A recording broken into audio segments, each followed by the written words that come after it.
자, 이번 강의는요, 바이오스 기반의 PC 부팅 구조를 우리가 좀 이해를 해야 될 것 같습니다.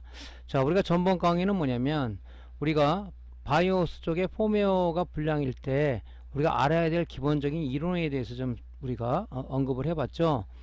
PC의 부팅 구조라든가, 아니면 이제 CPU는 데스크탑으로 받은 파워 쪽의 전원을 그대로 쓸 수 없기 때문에 스위칭 전원부를 쓴다 이렇게 말씀을 드렸습니다. 그래서 CPU의 전원부는 어떻게 구성되어 있는가, 그래서 단상 전원부를 몇 개로 연결에 따라서 굉장히 어떤 그 고전력의 전기를 갖다가 CPU에 공급할 수가 있다, 그런 얘기를 말씀드렸습니다. 그 메인보드에서는요, 전원부 자체가 지금 여기서 보면 이 CPU는 우리가 이제 얘가 받아야 될 고유적인 그 VCC 값이 있어요. 우리가 VID 값을 여기 내장하고 있기 때문에 그 VID 값을 여기는 PWM한테 전달을 해서 내가 몇 볼트를 요구하는 거다 하면 그 값에 의해서 PWM과 어떤 스위칭부가 동작을 해서 얘에 맞는 전기를 공급해 주는 거죠. 여기도 스위칭 전원부를 써요, CPU도. 근데 이 메모리 쪽도 대부분 보면 스위칭 전원부를 씁니다. 왜 그러냐면 여기 보면 이렇게 코일 있죠, 코일. 그죠? 이 코일이 있다는 자체는 결론적으로 스위칭 전원부를 쓴다 이렇게 보면 되죠. 그래서 메인보드에서 스위칭 전원부를 쓰는 것은 보통 이 CPU 쪽하고 이 메모리 쪽이 스위칭 전원부를 씁니다. 전원을 받아서 스위칭을 해서 공급을 해주는 거죠. 왜냐면 DDR3 같은 걸 예를 들면 얘가 VCC가 1.5V예요. 1.5V를 파워 서플라이에서 주지 않죠. 전번 강의 때 말씀드렸지만 파워 서플라이는 3.3V, 5V, 12V만 내는 그런 그 출력을 갖고 있기 때문에 이 메모리가 요구하는 전압이 DDR3는 1.5V의 VCC 전압을 원하는데 그걸 갖다 우리가 바로 줄 수가 없단 말이죠. 메모리도 여러 개 꽂으면은 아무래도 전류가 좀 전류치가 좀 높기 때문에 여기서 스위칭 전압을 통해서 뭐 5V를 받은 거를, 그죠? 1.5V를 다운시켜서 전류를 좀 높여서 공급을 해준다. 그래서 여기 CPU 쪽하고 메모리 쪽은 대부분이 스위칭 전압을 쓴다 그런 얘기죠. 그런 부분이 틀려요, 그죠? 왜 그냥 파워 서플라이에서 얘네들이 원하는 전압을 주지를 못하기 때문에 아마 원하는 전압을 파워 서플라이에서 준다고 가정해보면 파워 서플라이가 엄청나게 복잡해지고 아마 파워 서플라이 단가는 아마 굉장히 고가로 올라갈 겁니다. 그렇기 때문에 모든 전자회로는 기본적인 파워 서플라이에서 전압은 제공이지만 그 전압을 가지고 2차 가공을 해서 그 소자가 원하는 전압을 주고 있는 방식으로 쓰고 있는 겁니다. 근데 이제 어떤 부분이 있냐면 전압은 예를 들어서 똑같지만 전류를 많이 필요하는 곳에는 우리가 스위칭을 해가지고 전류를 높여주는 거죠. 전류를 우리가 모니터 쪽에 예를 한번 들어볼까요? 모니터 쪽에 우리가 5V를 요구하는 게 있다. 5V를 그러면 780이라는 레귤레이터를 써서 12V를 받아서 내부 레귤레이션 동작을 통해서 5V를 공급해 주는데 5V 공급해주면 되는 거 아니야. 5V 필요한데. 하지만 소자에 따라서 전류 암페어를 높게 요구하는 것들이 있어요. 근데 7805라는 레귤레이터는 12V를 입력을 받아서 내부 레귤레이션 동작을 통해서 아웃풋으로 5V를 내주는데 걔는 전류 최대 출력 전류가 얼마냐? 1A예요. 1A이기 때문에 부득이 우리가 그 모니터 쪽에서 보면 아답터 12V 전원을 받아서 AD보드에서 스위칭 레귤레이터를 통해서 직류를 다시 맥류 형태로 만들고 다시 쇼트키 다이오드와 LC 필터를 통해서 줬을 때, 그죠? 3A 이상을 만들어준단 말이죠. 1501-50 같은 건 뭡니까? 3A 출력을 만들어주는 거지만 1501-A라는 그 레귤레이터는 5A까지 만들어주는 그런 소자를 쓰는 겁니다. 왜? 전류가 딸리기 때문에 스위칭 전압을 쓸 수밖에 없다는 얘기죠. 그죠? 그래서 여기서 보다시피 이런 데는 스위칭 전압을 쓰는 것은 바로 그런 원리를 가지고 있다 하는 내용을 여러분이 참조를 하시면 되겠습니다. 자, 그러면 우리가 PC 기반의 그 부팅 구조는 어떻게 되어 있냐? 전원을 맨 처음에 키면은 뭐부터 읽는다 그랬죠? MCU 안에 들어있는 펌웨어, 메인 무슨 바이오스라고 얘기한다 그랬죠? 바이오스를 읽는다 그랬죠? 바이오스는 뭘 읽어요? 바이오스 안에는 세 가지 루틴이 들어있다. 물론 기계어로 작성된 거지만 스타트업 처리 루틴이 하나가 있고 서비스 처리 루틴이 하나 있고 인터럽트 처리 루틴이 있어요. 하드웨어 인터럽트 처리 루틴이 있는데 바로 스타트업 처리 루틴이 있는 거죠. 스타트업 처리 루틴은 뭐냐면 기본적으로 하드웨어가 이상이 있는지 없는지를 체크를 하고 이상이 없다면 하드디스크의 부트 섹터에 있는 부트 매니저를 읽어서 그죠? 하드디스크에 있는 그 운영체제를 우리가 띄워주는 역할까지가 바로 스타트업 처리 루틴이 해주는 거죠. 해주고 나서 뭐 제 역할을 갖다 운영체제를 넘겨주는 거죠. 근데 그 펌웨어가 바이오스가 문제가 있다 그러면 스타트업 처리 루틴이 기동이 안 되면 어떻게 되겠어요? 포스팅 컴퓨터에 아무것도 화면에 나타나지 않는 현상이 생기겠죠. 그죠? 그러면 이 바이오스의 스타트업 처리 루틴을 먼저 읽는 조건은 뭐예요? 그죠? 여기 조금 전에 메인보드에 보여드렸지만은 여기 들어가는 전원이 제대로 공급이 되고 그죠? 공급이 되고 여기 파워 커넥터를 통해서 파워 커넥터에서 우리가 메인 전압을 기동했을 때 파워 버튼을 누르면 그죠? 스위칭 신호를 통해서 여기 파워온 전압을 그죠? 5V를 0V로 떨어뜨려서 메인 전압을 기동하는 방식, 즉 전이차를 이용해서 파워 서플라이가 기동한다 그랬죠. 그러면 파워가 정상이라면 마지막에 시간차를 두고 우리가 뭐가 공급된다 그랬죠? 요 커넥터를 통해서 회색 케이블을 통해서 뭡니까? 파워온 시그널 PG 신호가 들어오는 거예요. PG 신호가 들어와서 각 장치를 통해서 리셋 모듈을 통해서 리셋을 하고 초기화를 시키고 그 다음에 뭡니까? 여기 있는 이 클락 제너레이터가 동작을 해서 그죠? 주파수 분할을 통해서 CPU 뭐 이런 PCI 그 다음에 이런 메모리 쪽에 제대로 클락이 공급돼서 이제 CPU가 동작이 됐을 때 어디를 먼저 읽느냐 그 상태, 그게 전제 조건이겠죠. 전원도 제대로 공급 안 되고 그죠? 그 다음에 뭐 리셋도 안 되고 클락도 공급 안 된 상황에서 바이오스를 읽는다? 그건 말도 안 되는 얘기죠. 그죠? 전기를 딱 넣으면 벌써 이쪽으로 리셋 모듈로 들어가고 각 전원부에 공급이 되고 그 다음에 CPU 쪽에 얘가 뭐라 그랬어요? 이 VID 값을 PWM 전달해서 CPU가 딱 동작 대기 상태에 있는 거죠. 그죠? 그 상태에서 바로 여기 있는 요 MCU 안에 있는 여기 요 펌웨어를 읽는데 거기서 뭘 읽느냐? 바로 첫 번째 스타트업 처리 루틴이 읽는 거예요. 그죠? 하드디스크에 저장된 그 운영체제를 읽을 수 있는 방법은 바로 바이오스 도움을 받는 수밖에 없다는 얘기죠. 우리 모니터에서 전자열을 컨트롤하는 게 뭡니까? 파워 버튼을 누르면 바로 모니터가 켜지는 게 아니잖아요.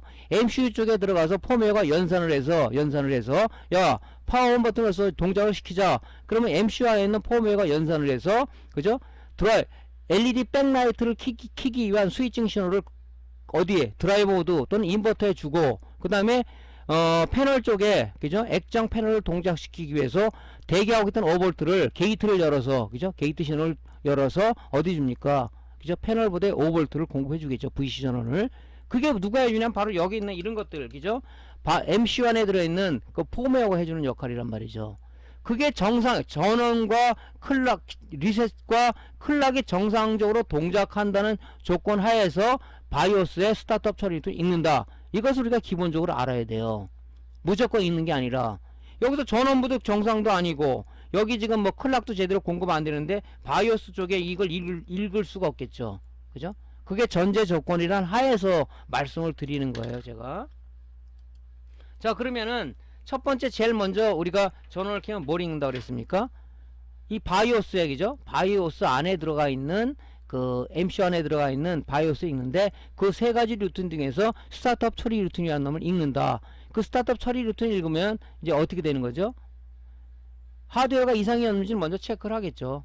체크를 하고 그 다음에 뭐를 읽느냐, 그죠? 하드디스크 그 프로그램이 스타트업 처리 루틴에 그 기어로 짠 프로그램이 그렇게 구성이 돼 있어요. 그래서 그 이상이 없다 그러면 어디 읽냐? 우리 지금 부트 시퀀 바이오스에서 부팅 옵션을 갖다 정할 때 우리가 정해주죠. 부트 시퀀스 퍼스트 부트 시퀀스는 뭐냐? 그럼 디스크를 정해줬다 그러면 첫 번째로 설정된 디스크에 그죠? 그 첫 번째에 있는 디스크를 읽어 드리는 겁니다. 그죠? 첫 번째 하드디스크의 구조를 나중에 말씀드리겠지만 맨 앞에는 뭐가 있냐면은 물론 이제 바이오스가 두 가지 방식이 있어요. 레거시 바이오스냐 UEFI 바이오스냐. 이제 확장 바이오스로 해가지고 요즘 나온 거 UEFI 바이오스 말씀. 아직까지도 레거시 바이오스는 쓰고 있습니다. 지금 그 레거시 바이오스를 예를 들는 거예요. 레거시 바이오스는 NBR 디스크를 쓰는 거고, UEFI 바이오스, 확장 바이오스에서는 GP 디스크라는 걸 쓰는 겁니다. GPD 디스크. 자, 그러면 레거시 바이오스 상에서 제일 첫 번째 하드디스크의 첫 번째 디스크 앞에는 뭐가 있냐면 바로 MBR이라는 영역이 있어요. 마스터 부트 레코드라는 영역이 있는데, MBR 영역 마스터 부트 레코드 안에는 코드 영역과 파티션 테이블이라는 게 있어요. 코드 영역에 여기 뭐가 들어가 있냐면은 그 운영체제를 부팅을 시킬 수 있는 작은 프로그램이 여기 들어가 있단 말이죠. 여기. 그죠? 프로그램이 그렇게 돼 있어요. 그죠? 그럼 우리가 활성 파티션을 뒤진단 말이죠. 여기서 파티션, 여기 MBR 레코드 안에는 코드 영역과 파티션 테이블이 있다는데, 파티션 테이블에 우리가 운영체제를 깔기 위해서는 반드시 그게 활성 파티션에 대해서 운영체제 깔리겠죠. 그 활성 파티션을 찾는 거예요. 활성 파티션 안에 보면 이 부트 섹터라는 게 있습니다. 그 부트 섹터 안에는 뭐가 있냐면 부트 매니저, 운영체제를 부팅을 시킬 수 있는, 차례로 올려줄 수 있는 부트 매니저라는 것이 여기 기록이 돼 있어요. 얘를 찾아가지고 하드디스크에 있는 윈도우 7, 윈도우 10, 뭐 윈도우 8 이런 부분을 우리가 올려주는 거죠. 그죠? 거기까지 역할이 뭐냐, 이 바이오스에 있는 스타트업 처리 루틴이 해주는 거예요. 다 올려줬다? 이제 제어권을 누구한테 주냐? 운영체제에 주는 거죠. 그죠? 이런 식으로 실행을 하는 거예요. 그죠? 바이오스가 우리가 기동을 하면 스타트업 처리 루틴이 기동이 된다고 그랬죠. 전원을 넣게 되면. 그럼 첫 번째 디스크에 마스터 부트 레코드를 읽고, 그죠? 마스터 부트 레코드 안에는 코드 영역에 있는, 그죠? 어떤 그 디스크로 부팅의 작용 프로그램이 기록되어 있는데, 걔가 파티션 테이블을 뒤지는데 어디를 뒤지냐? 활성 파티션의 부트 섹터를 검색을 하는 겁니다. 여기 검색을 해서 이 부트 섹터 안에는 부트 매니저, 윈도우 7, 윈도우 8, 윈도우 10은 이 운영체제 부팅 시키는 프로그램을 갖다가 우리가 부팅 매니저라고 얘기를 하고, 옛날에 XP라든가 NT는 우리가 NT, NDR이라고 보통 불렀어요. 근데 요즘은 뭐 거의 추세가 윈도우 10을 쓰는 추세이기 때문에 부트 매니저를 쓰겠죠. 그래서 이제 활성 파티션의 부트 섹터를 검색해서 거기 기록되어 있는 부트 매니저를 실행을 해서 이제 뭡니까? 이 부트 매니저가 하드디스크에 우리가 설치한 운영체제 윈도우 10이라고 그러면 윈도우 10을 하나하나 올려주겠죠. 그래서 우리가 부팅이 되는 원리를 가지고 있습니다. 옛날에 이제 그 사악한 마음을 가진 사람은 바로 이제 우리가 하드디스크에 부트 매니저를 뭐 날린다든가, XP 시절에 NT-ND라는 거 날려주면은 부팅 자체가 안 됐죠. 아예. 그죠? 오류가 났었죠. 좀 사악한 마음을 가지고 장난치는 사람도 있었어 옛날에. 그죠? 자, 그래서 요게 이제 컴퓨터 기반의 부팅 구조다 하는 것을 여러분 좀 이해하시면 되겠습니다. 이 얘기는 제가 여러 번 드렸지만은 요런 걸 알아야 우리가 수리를 할 수가 있어요. 가만히 있어봐. 화면에 아무것도 안 나타나네? 그러면 여러분들이 뭘 생각할 수 있겠습니까? 자, 그러면 지금 모든 장치에 전원은 제대로 공급되고 있는가? 공급이 되고 있어. 그럼 리셋 신호와 클락 신호는 제대로 공급이 되고 있는가? 된다. 그러면 바이오스 쪽에 뭐 손상이 아니야? 전원을 넣으면 이게 정상이라 그러면 뭐야? 바이오스의 스타트업 처리 루트를 읽는다 그랬는데 그 루틴이 손상이 된 거 아니야? 그럼 여러분이 뭐가 있어요? 폼웨어를 한번 다시 업데이트를 시켜보자. 이렇게 이제 이런 원리를 알게 되면 여러분들이 이제 뭡니까? 이런 원리를 알게 되면 여러분들이 수리에 어떤 접근하기가 굉장히 좋겠죠. 이런 걸 모른다 그러면 마구잡이 뭐 아무 FET도 갈아보고 뭐 롬도 라이트 해보고 무슨 뭐 CPU도 갈아보고 생쇼를 벌려서 하다 나중에는 뭡니까? 결론적으로 자 4주에 뵙겠습니다 하고 창고에 처박아 놓는, 그죠? 그런 결과를 우리가 초래할 수가 있다. 그래서 이론이라는 게 그렇게 중요하다는 거를 여러분들이 머릿속에 익히셔야 됩니다. 간혹 유튜브를 강의를 보시고 뭐 답답하신지 뭐 묻는 사람들이 있어요. 그분들은 유튜브에 올려적인 이런 기본적인 이론만 여러분이 충분히 공부한다면 나머지는 여러분들 응용이에요. 아무리 좋은 강사, 좋은 선생님이 여러분들 가르치더라도 기본을 가르쳐주는 거지 완벽하게 가르쳐주는 사람이 없단 말이죠. 학원도 마찬가지죠. 학원도 제 강의처럼 이렇게 가르쳐주는 데가 아마 제 자랑 같지만 없을 겁니다. 그죠? 이런 걸 토대로 해서 뭐야 나머지는 여러분들이, 그죠? 여러분들이 응용을 해야 되는 거예요. 응용을 해야지 여러분들이 그 수리를 하는 거지 못하잖아요. 그죠? 그래서 여러분들 대학교에 전장호학부를 입학을 하게 되면 1학년과 2학년 때 뭐냐면 교양, 이론을 많이 해요. 그죠? TR에 대한 이론도 무지하게 많이 합니다. 그죠? 왜? 그 이론을 알아야 한 단계 더 우리가 점프할 수 있는 나름대로 능력이 생긴단 말이죠. 그 이론이 그렇게 중요한 거거든요. 그죠? 그래서 대학교 4년 과정 중에서 2년 동안은 무지하게 이론을 많이 합니다. 전정학과 다닌 사람들은. 그죠? 저희 엑스도 그랬던 사람 중에 하나고. 그러니까 어쨌든 간에 이 이론을 무지하게 공부를 많이 해야 되는데 이 이론이 뒷받침이 돼야 뭘 할 수가 있다 하는 것이 내가 이제 이 일을 하다 보니까 모르면은 아 이론이 내가 딸리는구나 하고 또 다시 또 공부를 하게 됩니다. 그죠? 여러분들도 마찬가지로 아 이건 뭐 알려주면 되지 이론 있고 복잡 이거 머리 아프게 이런 걸 왜 하지? 하지만 이것이 우리가 수리의 또 설계의 기본이 된다 하는 얘기를 여러분들 다시 한번 강조를 드립니다. 그죠? 자 그래서 우리가 그러면 전원을 넣었을 때 바이오스에 그저 세 가지 루틴 중에서 스타트업 처리 루틴을 읽는다고 그랬는데 그 실체가 뭐야 하는 사람들을 위해서 제가 한번 보여드릴게요. 우리가 화면을 부팅하면 이런 화면이 나오죠. 이걸 우리가 포스팅한다는 얘기를 합니다. 보통 보면은 지금 얘는 이제 그 아미 바이오스를 썼어요. 우리 바이오스가 포닉스, 아미, 어워드 게 있는데 포닉스하고 아미 바이오스는 요즘 잘 안 쓰죠. 그죠? 보통 어워드 바이오스를 많이 쓰는데 이 바이오스는 뭐다? 그죠? 보면 여기 친절하게 도메인까지 있네요. www.army.com 하고 지금 메인보드는 뭐고 그죠? 바이오스는 뭐고 CPU는 뭐고 그죠? 뭐 메모리의 클락은 어떻게 되고 이게 쭉 나와요. 뭐 그래픽 카드는 뭐고 이게 쭉 나와. 이게는 뭐냐면 그 바이오스의 스타트업 처리 루틴이 우리가 뭐 한다? 주변 기기를 검색한다 그랬죠. 이상이 없는지. 이상이 없으면 이렇게 띄워주는 거예요. 이렇게. 그죠? 다 뜨고 나서 우리가 뭡니까? 윈도우 7 로고가 나온다든가 윈도우 10 로고가 나온다는 자체는 뭐냐면 조금 전에 말씀드렸죠. 이 스타트업 처리 루틴이 하드웨어가 그 이상이 없는지를 그죠? 검색을 하고 그죠? 이상이 없다면 뭐라 그랬습니까? 하드디스크에 마스터 부트 레코드를 읽어서 그죠? 거기에 파티션 탭을 읽어서 활성 파티션에 부트 섹터에 있는 부트 매니저를 읽는다. 부트 매니저는 뭐라 그랬죠? 하드디스크에 저장된 운영체제를 띄워주는 프로그램 있죠? 그러면 이게 다 검색을 했다면 뭐냐면 그 단계를 넘어가는 거예요. 그래서 이 화면에 윈도우 로고가 딱 나타나는 과정이 바로 그 바이오스에 있는 스타트업 처리 루틴이 하는 단계다. 그 단계가 넘어가면 뭐예요? 운영체 부팅됐다면 스타트업 처리 루틴은 종료가 되면서 제어권을 누구한테 주냐? 바로 운영체들한테 주는 거죠. 그 다음에 나머지 두 개 루틴은 뭐예요? 서비스 처리 루틴과 하드웨어 인터럽 처리 루틴은 뭡니까? 우리가 이제 운영체제가 부팅된 상황에서 야 하드디스크를 읽어라 프린터 출력하라 그러면 운영체제가 바이오스 도움을 받아서 그죠? 하는 거예요. 그래서 바이오스 베이직 인풋 아웃풋 시스템 그죠? 인풋 아웃풋 시스템 하드웨어 소프트웨어 간간에 인터페이스 역할을 해주는 게 바로 바이오스다. 그래서 BIOS 베이직 인풋 아웃풋 시스템 아주 기초적인 인풋 아웃풋 시스템이다 하고 그렇게 명해 놓은 게 바로 그겁니다. 요게 바로 그 실체예요. 이게 안 나온다 화면에.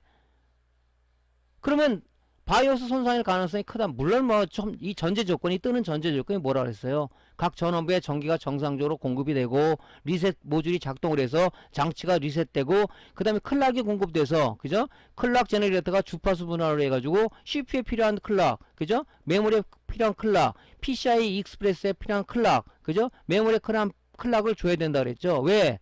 전자 소자는 자기 혼자 동작을 못한다. 클락에 자기 동작 신호를 시키기 때문에 자 클락이라는 건 뭐냐? 오케스트라의 주의자다. 주의자가 없으면 아무것도 안 되잖아요. 그죠? 그게 정상인 단계에서 얘가 동작을 하는 거예요. 이거 안 나온다 그러면 뭡니까? 바이오스 불량이라든가 그죠? 폼웨어가 손상이 됐든가 아니면 전원부에 문제가 있든가 클락과 리셋이 공급이 안 된다든가 그런 거겠죠. 그죠?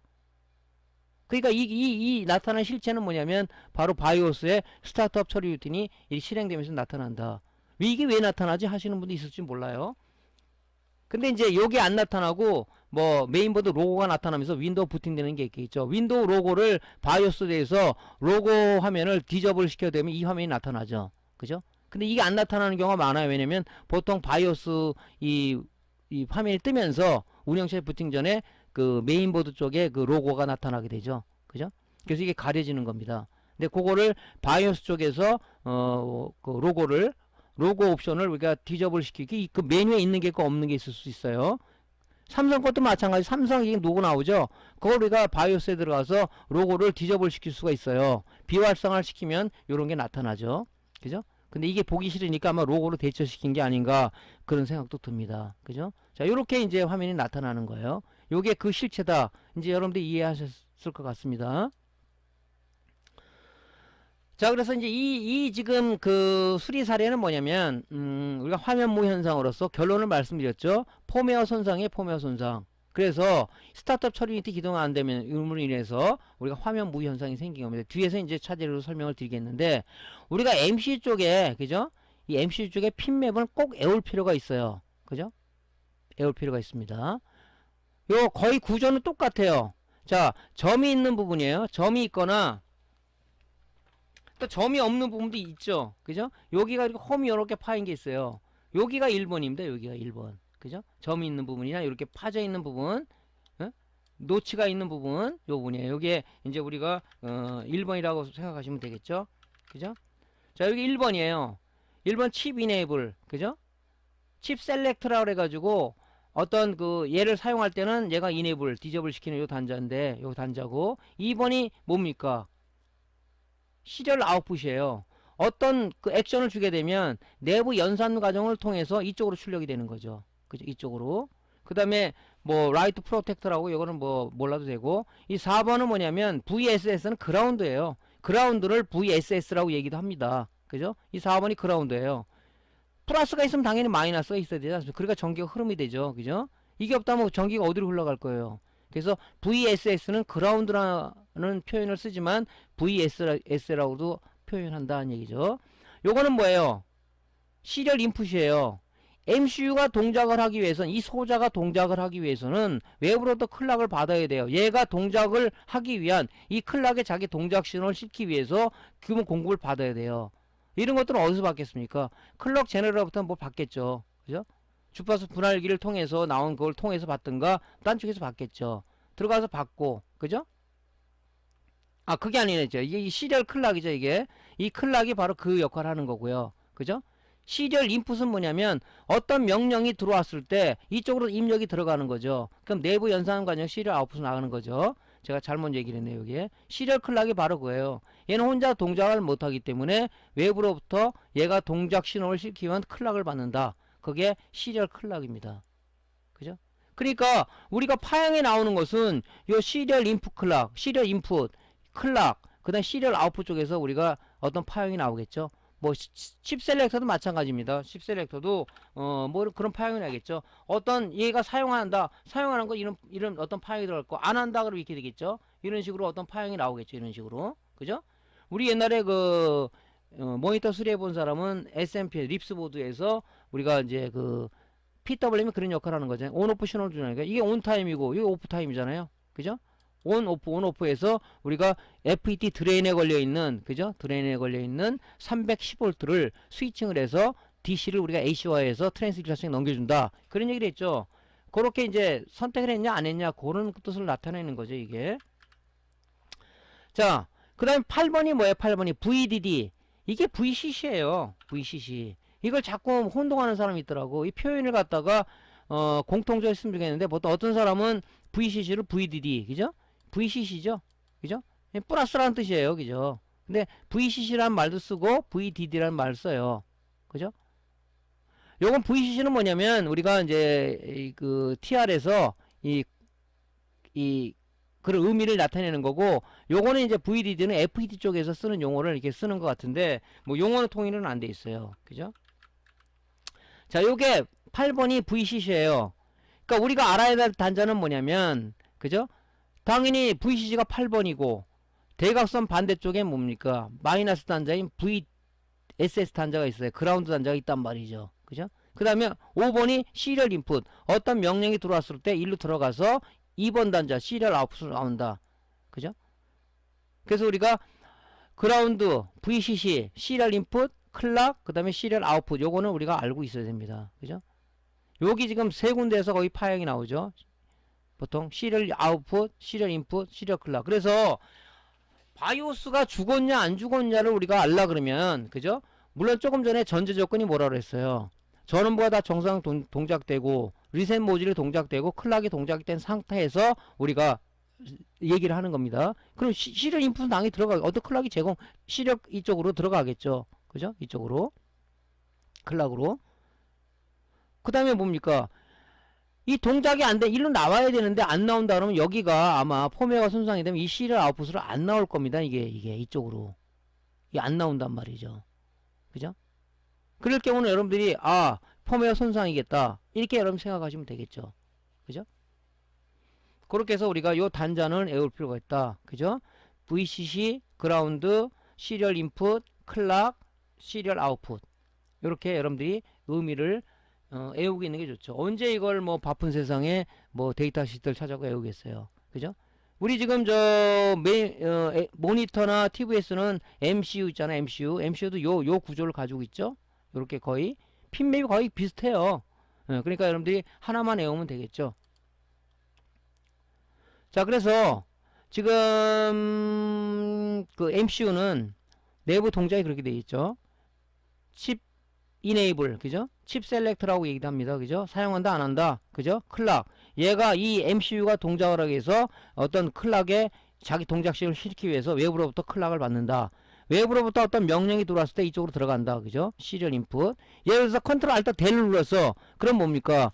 바이오스 안에 있는 그죠? 하드웨어 인터럽트 처리를 기동을 시키겠죠? 그죠? 그쪽으로 들어갈 때 그런 명령을 친다 그러면 여기로 들어가겠죠. 여기로. 내부 연산 과정을 통해서 어디로 들어오냐? 바로 시리얼 아웃풋으로 나온다는 얘기죠. 그죠? 연산된 과정이. 그 다음에 이제 뭐 이렇게 구조가 되는 거예요. 그죠? 뭐 내부에 이렇게 되어 있는데 이거 알면 머리 아프니까 이렇게 된다 하는 것을 알고 있으면 되고요.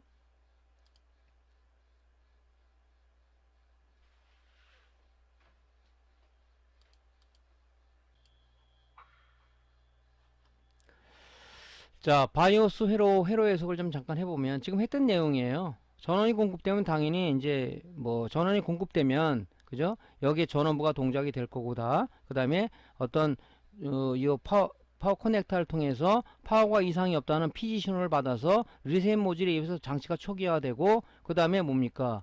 그 클락 제너레이터가 주파수 분할을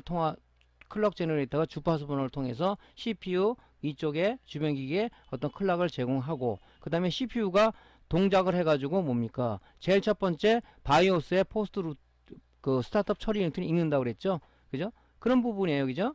이 사우스 브리지하고 노스 브리지하고 같이 연결이 되어 있는 거죠. 그러면 이 롬은 그죠? 이 MCU는 어디 연결되어 있냐? 바로 이 사우스 브리지의 LPC 버스하고 연결이 되어 있는 거죠. 이런 걸 통해서 이렇게 왔다 가는 건데 지금 요즘 나온 건 노스 브리지가 없다 그랬죠. 왜? CPU 안에 노스 브리지가 내장이 됐다. 그래서 DMI 방식이라고 한다. 그러니까 이 내부에 처리해 갖고 요렇게 통해서 요렇게 가는 거죠. 요런 식으로 해서 요렇게 가는 거겠죠. 그래서 그 이제 포스트 리튼을 그 스타트업 처리 리튼을 읽어서 우리가 포스팅을 하게 된다 하는 얘기죠. 그죠? 포스팅이란 얘기는 포스트란 얘기는 파워 셀프 테스트예요. 그죠? 자가 테스트를 한다는 얘기죠. 그래서 이렇게 진행이 되는 거예요. 지금 보면 조금 전에 말씀드린 이 롬이라는 거 MCU 안에 있는 펌웨어는 이런 식으로 전부 다 유기적으로 연결이 돼 있습니다. 이렇게 연결이 돼 있어요. 이렇게. 그래서 여기 사우스 브리지에 요 LPC 버스를 통해서 연결돼 있고 이렇게 다 연결이 돼 있죠. 이렇게.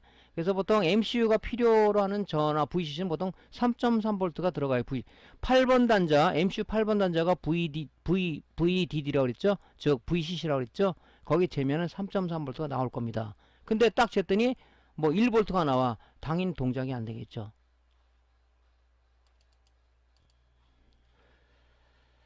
자, 그래서 이렇게 흐름도는 간략하게 좀 생각하시면 되고요. 자, 바이오스 고장 점검 및 수리. 이건 어떻게 하냐면 보통 바이오스는 손상이 되면 포스팅, 이 스타트업 처리 루틴이 실행이 안 됨으로 인해서 우리가 포스팅을 못 한다. 그죠? 그래서 뭐 펌웨어 손상도 있고 이 디바이스 이 MCU가 손상이 되는 경우도 있어요. 그죠? 물론 그 디바이스 손상은 많지 않지만 그래서 바이오스에서 주로 고장하는 고장은 뭐냐면 롬 불량, 그죠? 디바이스죠, 디바이스. 그죠? 소자 자체, 펌웨어, MCU 이 롬, MCU 안에 들어있는 펌웨어 손상이 됐을 때도 못 읽는다. 그죠? 그다음에 어떤 그 롬에 공급되는 어차피 소자가 동작하려면 에너지원을 공급해 줘야 되는데 그죠? VC전압이 공급 안 되면 당연히 안 되겠죠. 항상 VC전압을 공급할 때는 앞뒤 단에는 뭐가 있다 그랬습니까? 바로 어떤 그 직류 전류의 전압의 그 안정성을 위해서 또 노이즈를 제거하기 위해서 우리가 VC 공급해 주는 앞단에는 뭐가 있다? 그죠? 바로 콘덴서가 있습니다. 그것이 용량 감퇴가 되는 경우도 있을 거고요. 그 다음에 3.3V를 공급해서 5V를 받아서 레귤레이터를 통해서 공급되는 경우가 많아요. 대부분이 이 소자에는. 그러면 LDO 레귤레이터 같은 경우는 내부 용량 감퇴가 되더라도 그죠? 출력으로 나오지도 않고 그죠? 레귤레이터 앞뒷단에는 뭐가 있습니까? 콘덴서가 달려 있는데 걔가 용량 감퇴가 안 될 거고 그죠?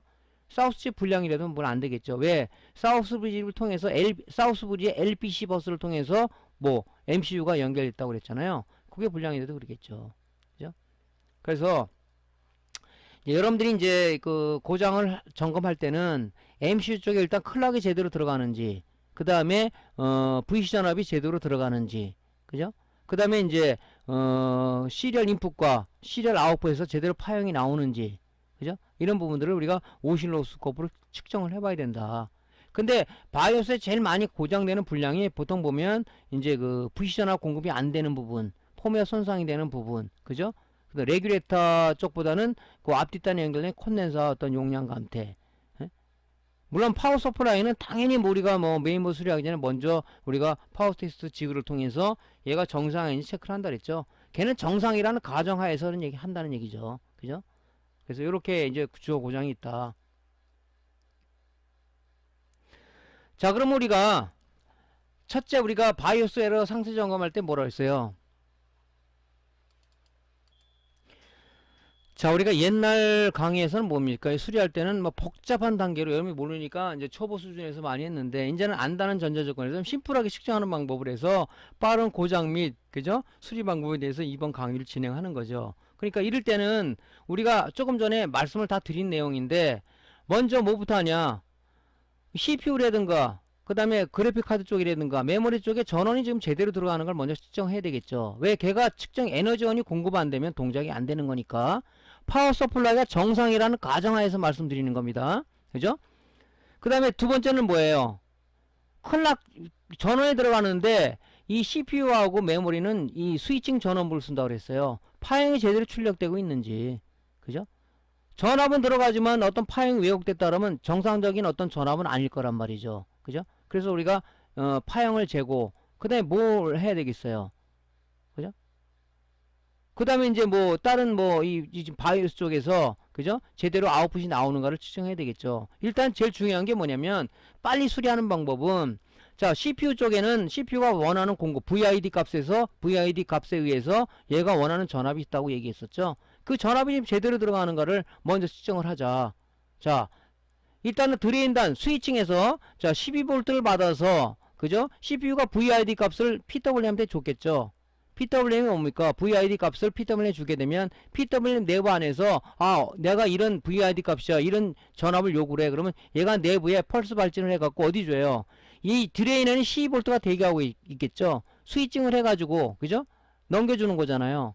그럼 이 드레인단을 재게 되면 PWM 스위칭을 하기 때문에 그제 드레인에 걸려있는 전압을 우리가 게이트에 온오프 신호를 줘서 스위칭하면 여기 어떤 드레인의 펄스 발진 파형이 나올 거란 말이죠.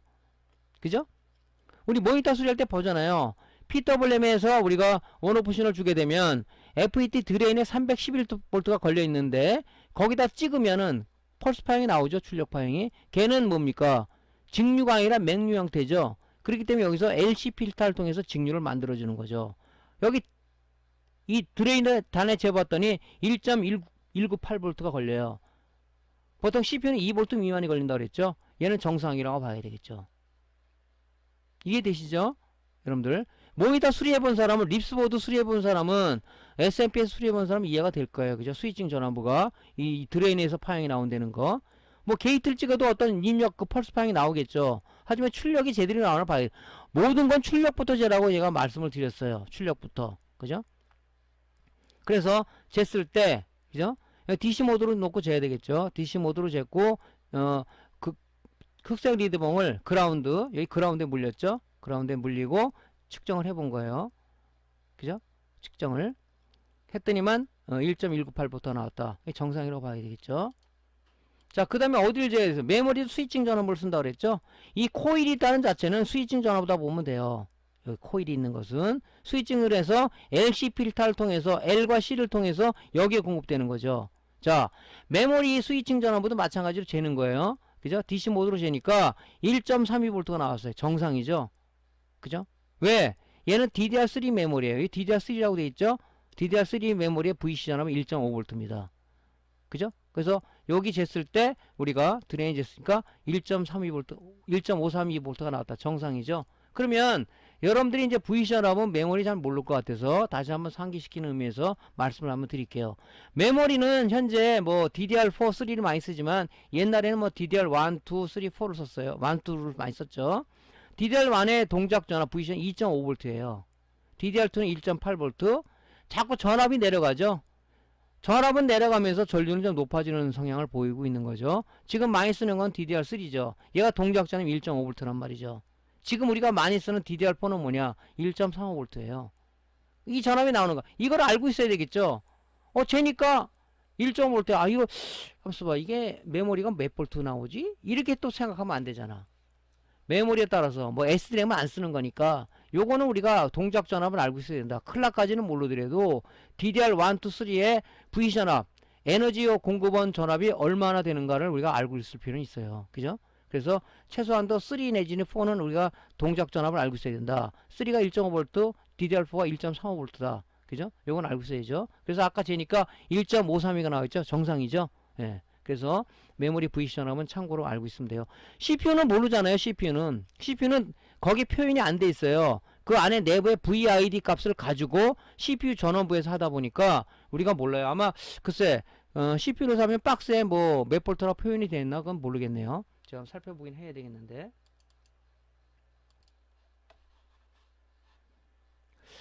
제가 CPU 박스를 한번 보니까 CPU 박스에는 표현이 안 돼 있어요. 보니까 여기 보면 보통 뭐 CPU 네임하고 그죠? 그 다음에 뭐 캐시 메모리 쪽하고 뭐 소켓 그죠? 구격이 얼마나 그거밖에 지금 안 돼 있는 것 같습니다. CPU 쪽은 잘 표현이 안 돼 있죠.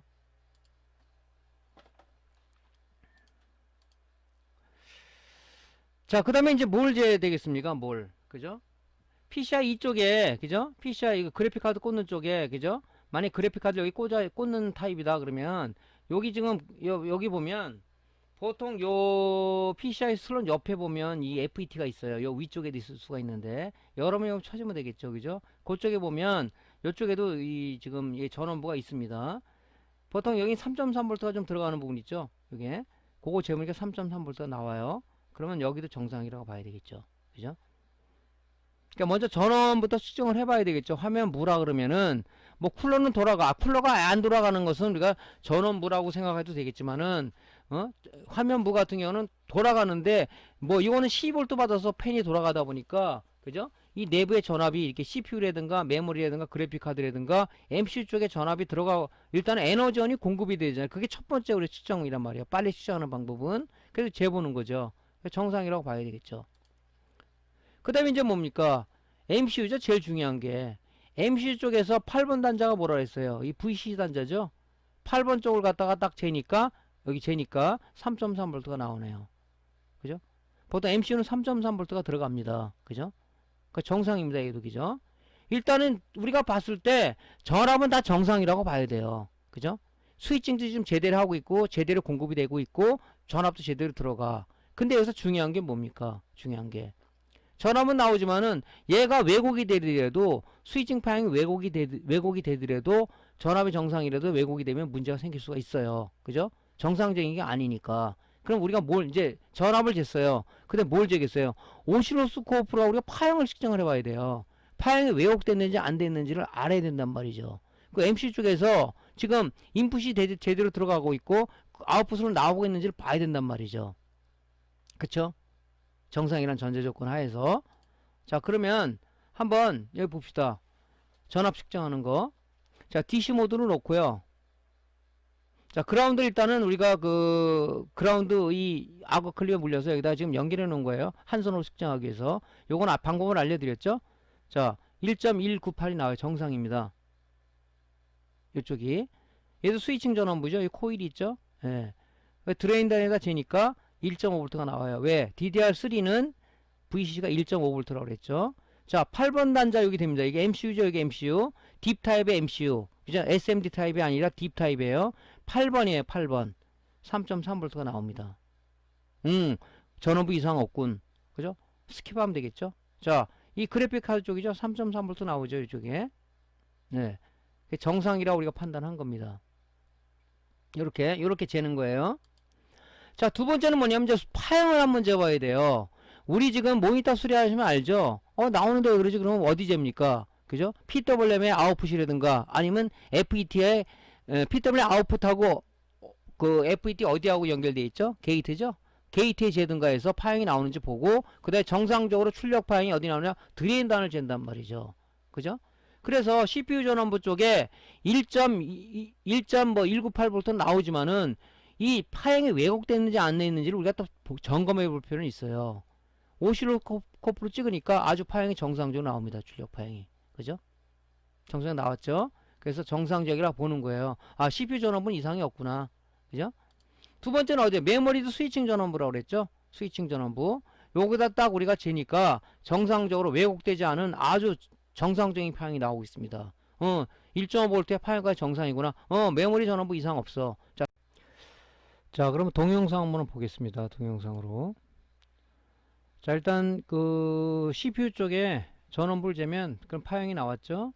자, 메모리 쪽도 한번 재봅니다. 이런 파형이 나오는데 파형이 왜곡됨이 정상이에요. 그죠? 메모리부도. 그러니까 CPU 쪽하고 메모리 쪽은 보면 거의 스위칭 전원부를 많이 씁니다. 그래서 전압은 정상적으로 들어가더라도 파형이 제대로 나오는가를 한번 측정을 해봐야 돼요.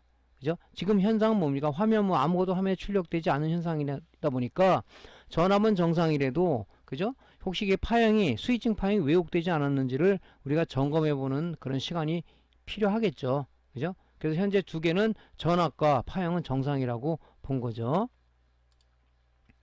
자, MCU 쪽의 파형 측정은요, 다음 시간에 강좌를 이어가도록 하겠습니다. 오늘 강의가 도움되셨으면요, 구독, 클릭, 좋아요 눌러주시고요. 다음 시간에 다시 뵙겠습니다. 감사합니다.